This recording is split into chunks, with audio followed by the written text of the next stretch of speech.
Hello everyone and Happy New Year. This is the New Year banner that will be coming out on Tuesday for Global.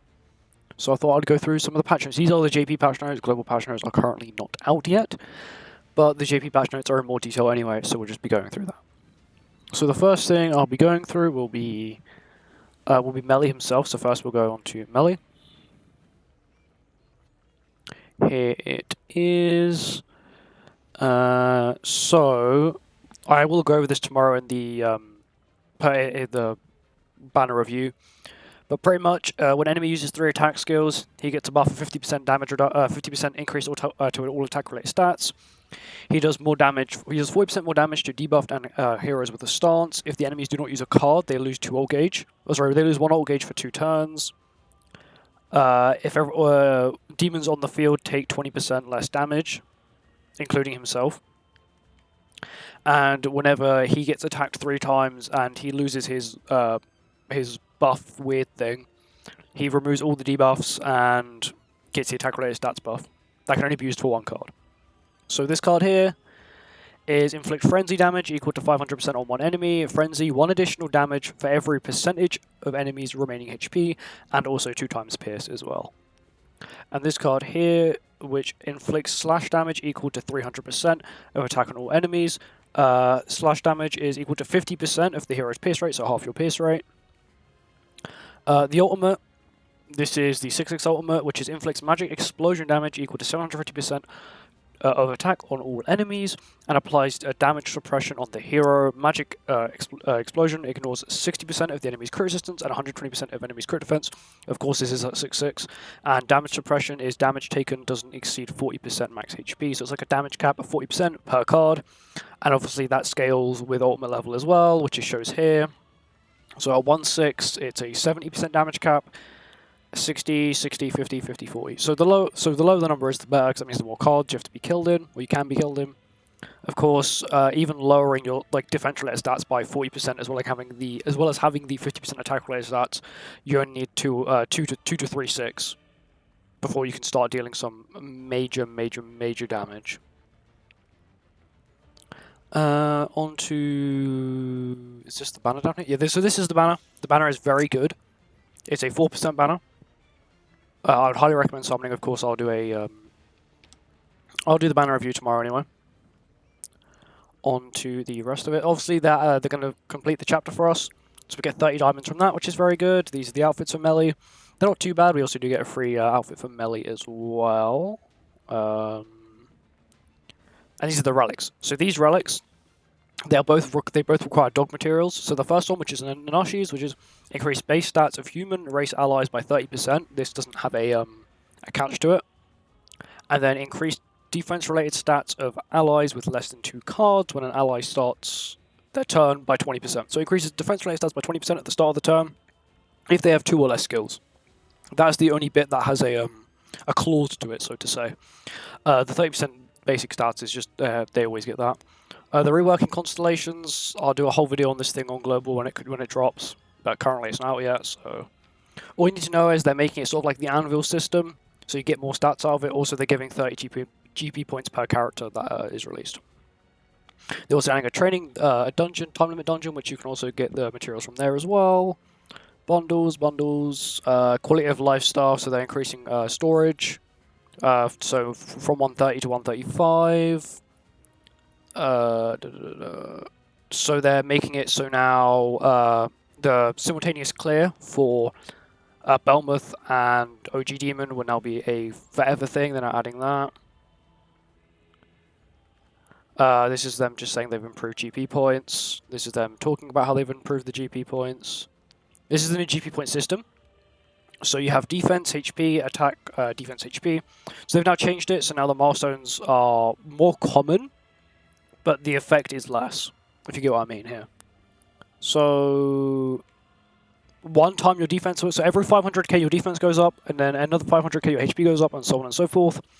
And when you hit 4.5 million is when you start getting the defense increase. And at 13 million is when you start getting the attack increase, which is pretty stupid. You need to hit 13 million box CC before you even start seeing an attack increase, which is pretty insane. More quality of life stuff. So you can now change between the stages in World Tree without having to back out and then enter back in. Lucky Box, this is going to happen once per day. We get this lucky draw thing, I guess. Daily login, we do get 300 diamonds for daily login. Of course, it is split over a month, so do bear that in mind. We don't get 300 on the first, like, immediately. We do get a free summon and 10 diamonds. The first one is you have to summon 3 times, clear the special dungeon twice, which means it will take you 2 days to do this. Roulette 10 times, there's a roulette event. Use the exchange shop 7 times, there'll obviously be some sort of boss, and then do an artifact wish, adding the artifact pick system back again as well. As you can see, there's the material you need. That's also the material you need for the spin wheel, which they give you that material, which they can use on the summoning. They are giving us a free copy of Green New Year Melee, which I recently made a video on about how they're just completely forgotten, and now I've gone with festivals instead. We also get a free headgear, which works on every single melee. We also get a free weapon and a free outfit, which works on every single Meliodas, which is also pretty cool. This is the weapon as well. This also works on characters like Traitor Melee, AM Melee, all of them, including the new one as well. These are just the normal rewards. I don't understand what this is. Seems like they're changing some sort of reward system. This is the UI. That's the boss, and as you can see, it'll probably rotate.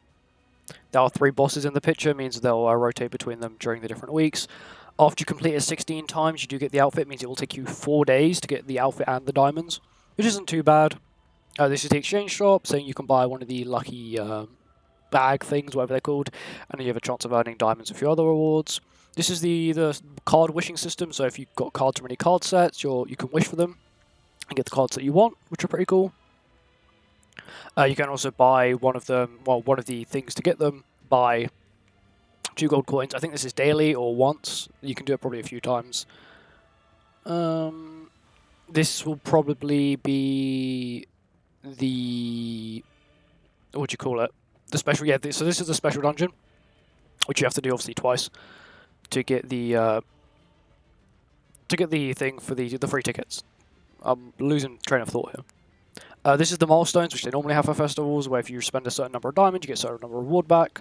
In my opinion, these should be better. I don't think this stuff is one engravement. Let's just say you're a new player and you get this new character, you can only engrave 1 piece of gear, which isn't very helpful. But also, if you're a new player, I don't think you really need engraved gear. They are doing an outfit sale. This outfit sale works on everyone, but the new Festival Merlin and it doesn't work on the new Ultimate one either. Costumes are not included. They're just saying these costumes will not be included in the event. I'm not sure if the Christmas outfits will. They're also all selling the missing pieces for the New Year sets. You also got the New Year outfits, which they're adding here for. Well, these ones are old New Year outfits, but these are coming back. All the event ones are coming back as well. So this is like new. Well, not new, but they did this last year, but not like this. So these are all the event ones. So these are the fantasy ones, which come out around October time. Like September, October. Then you have the summer outfits. You have the Valentine's Day outfits, which are new this year, and you've got the melee outfit as well. If you do want the 5th headgear, this is one, but also we do get one for free as well. But obviously, everyone can pick. Obviously, you've got the Deanne one as well. I personally will probably be grabbing both outfits because they are very good. They're also adding the draw system as well. If you don't know what happened last year, like 10 million rewards disappeared. Like pretty much half the rewards disappeared overnight. That wasn't very good. Exchange stuff. So the King Exchange event means you can now start exchanging. That's actually really good because I need to get rid of my horns. But yeah, as you can see, that you can exchange cubes and other demon mats for other things, which is also very useful because some of them do clutter up your inventory quite a bit. This is a card set that came out last year, but they're bringing it back. This is the New Year set. Events, so like double XP, stuff like that. Engraving is going to cost half. Removing engraving is going to be free. If you're looking, of course, if you open up all the bags, so you have to pay for the bags. If you don't know, you can't actually get all of them for free. You get an extra 10 diamonds. Not really worth it, but it's okay. And then of course you've got at the end just the normal stuff, which is just this. I don't understand why people don't do this. So every week they add like this new event thing, where you defeat it 5 times, you do a few challenges, and you get 2 diamonds. And over a year, you get 104 diamonds out of it, which is quite a bit. I would get 3 more summons than someone who doesn't do it. And sometimes they add 2 a week, which is more. But But anyway, that's it for this video. If you enjoyed this video, please like, comment, subscribe. And I do wish you all the luck in the world for the Melee banner that comes out in 2 days. Anyway, bye-bye, good luck.